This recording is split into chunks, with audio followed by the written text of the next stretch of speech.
வணக்கம் நண்பர்களே, இது தமிழ் டிடிஹெச் இன்ஃபோ சேனல்.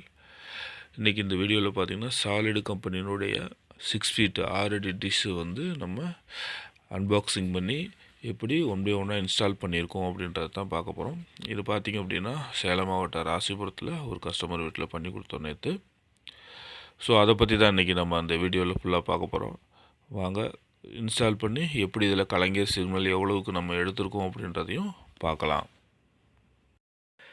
இது வரைக்கும் நம்ம சேனலை சப்ஸ்கிரைப் பண்ணாதவங்க கீழே உள்ள ரெட் கலர் பட்டன் அழுத்தி சப்ஸ்கிரைப் பண்ணிக்கங்க. கூடவே ஒரு பெல் சிம்பிள் வரும், அதை கிளிக் பண்ணி மேலே ஆல் அப்படின்னு சொல்லி ஒரு பட்டன் இருக்கும், அதை கிளிக் பண்ணிக்கங்க. நான் போடக்கூடிய வீடியோக்கள் உங்களுக்கு நோட்டிஃபிகேஷனில் வந்துடும். ஸோ வாங்க டிஷ் அன்பாக்சிங் பண்ணிடலாம். பார்த்திங்கன்னா 150 சென்டிமீட்டர் 22.8 கிலோ இருக்குது இதனுடைய டோட்டல் வெயிட்டு. பார்த்திங்கன்னா ஓப்பன் பண்ணோன்னா உங்களுக்கு எப்படி தான் இருக்குது. முன்னாடி பார்த்திங்கன்னா பேஸ் பைப்பு, கீழே ரவுண்ட் பைப்பு 2 பைப்பு கொடுத்துருக்காங்க. ஒன்று சின்னதாக இருக்கும், இன்னொன்று பெருசாக இருக்கும். ஸோ அடுத்து பார்த்திங்க அப்படின்னா பாருங்கள், 4 சப்போர்ட் பைப்பு 3 பைப்பு கொடுத்துருக்காங்க. அப்புறம் மேலே ஃபீடாரன் பைப்பு ஒரு 3 இருக்குது, சைடு சப்போர்ட் பைப்பு 1, அவ்வளோதான். அப்புறம் ஸ்க்ரூ நட்டு அவ்வளோதான் கொடுத்துருக்காங்க. பாருங்கள் ஃபுல்லாக என்னென்ன இருக்குது உள்ள பொருள் இவ்வளோ தான் உங்களுக்கு ஒரு டிஷ்ஷில் ஃபுல்லாக வரும். ஸ்க்ரூ செட்டு எல்லாமே ஒரு இதில் கொடுத்துருவாங்க. ஸோ அடுத்து பார்த்திங்க அப்படின்னா இங்கே பேஸ் கிளாம்பு ரெடி பண்ணியிருக்கோம். இது ரொம்ப ஒரு முக்கியமான இந்த பேஸ் கிளாம்பு தான் வந்து உங்களுக்கு கஷ்டமாக இருக்கிறது மாதிரி தெரியும் லைட்டாக. ஸோ கீழே பார்த்திங்க அப்படின்னா பெரிய சைஸ் ரவுண்டு வந்து பாட்டத்துலேயும், சின்ன சைஸ் ரவுண்டு வந்து டாப்லேயே இருக்கணும். ஸோ சைடு சப்போர்ட் எப்படி கொடுத்துருக்கேன்றதை நல்லா தெளிவாக பாருங்கள். நான் ஸ்லோ மோஷன்லாம் காமிச்சிருக்கேன். ஸோ கீழ்ப்பகுதியிலேருந்து என்னென்ன சப்போர்ட் வரணும், சைடில் என்னென்ன சப்போர்ட் இருக்குன்றதை தெளிவாக பார்த்துக்குங்க. ஸோ அடுத்து பாருங்கள், நம்ம பிரித்து வச்சுருக்கோம். இதை எப்படி இன்ஸ்டால் பண்ணுறோம் அப்படின்றதையும் பார்த்துடலாம். ஃபஸ்ட்டு 2 இதை எடுத்துக்கோங்க. பாருங்கள், கீழே வந்து வரிசை 2வது இதில் மட்டும் அந்த கிளாம்பு சைடு கிளாம்பு ஒன்று கொடுத்துருப்பாங்க. அது இந்த இதை நல்லா அதை மட்டும் லூஸாக வச்சுட்டு மற்ற எல்லாத்தையுமே நல்லா டைட்டு வச்சிடலாம். இதை மட்டும் கொஞ்சம் லூஸ் கான்டாக்ட் பண்ணுங்க. ஏன்னா இதில் நம்ம வந்து அட்ஜஸ்ட் பண்ணி அந்த கிளாம்பை மாட்டணும், பேஸ் கிளாம்பு மாட்டணும். ஸோ மற்ற எல்லாமே ஃபுல் டைட் வச்சிடலாம். அந்த ஸ்க்ரூவில் எதையுமே லூஸ் கான்டாக்டாக விட்டுறாதீங்க. ஸோ ஃபைனலி பாருங்கள், ஒன் பை ஒன்னாக.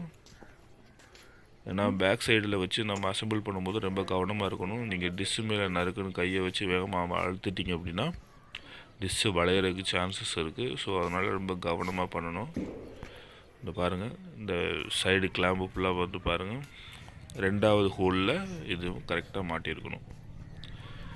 ஸோ அடுத்து இந்த பேஸ் கிளாம்பை வந்து பாருங்கள், இதில் ஆக வச்சுருக்கோம். எப்படி ஆக வச்சுருக்கோன்னு பாருங்கள்.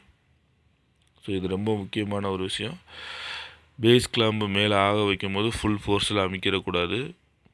டிஷ்ஷு வந்து பெண்ட் ஆயிரும். அதே மாதிரி நீங்களும் கவனமாக நின்றுக்கணும். டிஷ்ஷு மேலே வந்து விழுந்துடக்கூடாது. விழுந்துட்டிங்கன்னா நிறையா நடந்திருக்குது, டிஷ்ஷு பெண்ட் ஆயிரும். ஸோ அவ்வளோதான், கம்ப்ளீட் ஆகிடுச்சு. ஸோ பாருங்கள், ஃபுல்லாக அசம்பிள் பண்ணி எப்படி அசம்பிள் பண்ணியிருக்கோம். இவ்வளோதான், ரொம்ப சிம்பிள் தான் இந்த அசம்பிளிங்கு. ஸோ இப்போ பாருங்கள் எந்த திசையில் இருக்கும் அப்படின்றது பாருங்கள். நம்ம எல்என்பி வந்து பார்த்திங்க அப்படின்னா ஒரு 17K எல்என்பி 65 dB உள்ள ஒரு டபுள் போல் எல்என்பி யூஸ் பண்ணியிருக்கேன் நான். கீழே எவ்வளோ தூரம் ஃபீடாரனுக்கு கீழே நான் இறக்கியிருக்கேன்னு பாருங்கள். ஸோ டபுள் போல் அவுட்புட் எடுக்கிறது, 2 அவுட்புட் எடுத்துக்கலாம் அதிலேருந்து, ஒரே டிஷ்ஷிலேருந்து. ஸோ பாருங்கள், டைரெக்ஷன் பாருங்கள். இப்போ நான் காமிக்கிறேன் பாருங்கள்,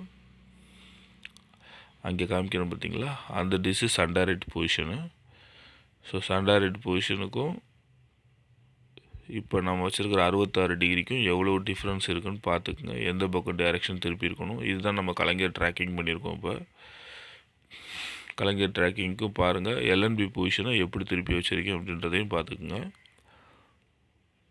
ஸோ எல்என்பி பொசிஷன் பார்த்துக்குங்க. பேக் சைடு ஒரு 7 இன்ச்சு மட்டும்தான் நான் அப் பண்ணியிருப்பேன். நான் கரெக்டாக ஒரு 7 இன்ச்சு, அவ்வளோதான். நான் எல்லா வீடியோலையும் சொல்லியிருப்பேன், ஒரு 7 இன்ச்சு மட்டும் அப் பண்ணால் போதும். அப் பண்ணிட்டீங்கன்னாவே உங்களுக்கு கிட்டத்தட்ட கலைஞர் ட்ராக் பண்ணுறதுக்கு கரெக்டாக இருக்கும். ஸோ நல்ல ஃப்ரீக்குவன்சி கிடைக்குது இந்த டிஷ்ஷில். நான் ட்ரை பண்ணியிருக்கோம். இப்போ பாருங்கள், சிக்னல் குவாலிட்டி பாருங்கள், கிட்டத்தட்ட 49 வரைக்கும் கிடச்சிருக்கு. நீங்கள் 49 கொண்டு போனீங்கன்னா உங்களுக்கு அனைத்து சேனல்ஸுமே வந்துடும். இதில் 7S மியூசிக் கவர் ஆகாது. So thank you friends. இந்த வீடியோ பிடிச்சிருந்துச்சுன்னா ஒரு லைக் கொடுங்க.